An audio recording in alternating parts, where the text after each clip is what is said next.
আসসালামু আলাইকুম। এগুলা কিন্তু শর্ট ক্যাপের উপরে কিন্তু সুন্দর সুন্দর কালারগুলো। এটা হলো রেড কালারের উপরে, এটা হলো পিএস কালারের উপরে, এটা হয়তো পিএস, এটা গোল্ডেন কালারের উপরে কিন্তু অসাধারণ সুন্দর। এই কালারটা কিন্তু গোল্ডেন কালার, কিন্তু কারচুপি কাজের শর্ট। এটা হলো ইট কালারের উপরে, অসাধারণ সুন্দর। এটা কিন্তু ইট কালার। এটা হলো অনিয়ন, যে কলিজা কালার, এটা হলো কলিজা কালারটা। এটা হলো জলপাই কালারটা, যেটা লাইট জলপাই কালার।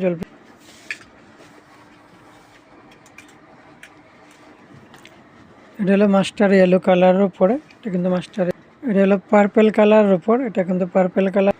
এটা হলো কলা পাতা কালারের উপরে, এটা হলো লাইট পার্পেল কালার, যেটা লাইট পার্পেল কালারের উপর হলো যে এটা হলো মাস্টার কালারের উপর, এটা কিন্তু মাস্টার কালারের উপর। প্রাইস কিন্তু মাত্র 1450 টাকা। হলো পানি কালারের উপর, এটার প্রাইস কিন্তু মাত্র 1450 টাকা। এটা হলো ব্ল্যাক কালারের উপরে, ব্ল্যাক কালার। আর লাস্ট ওয়ান কালারটা কিন্তু গোল্ডেন কালারের উপরে। যারা নেওয়ার জন্য আগ্রহী তারা অবশ্যই স্ক্রিনশট দিয়ে ফেলবেন। এগুলো প্রাইস মাত্র 1450।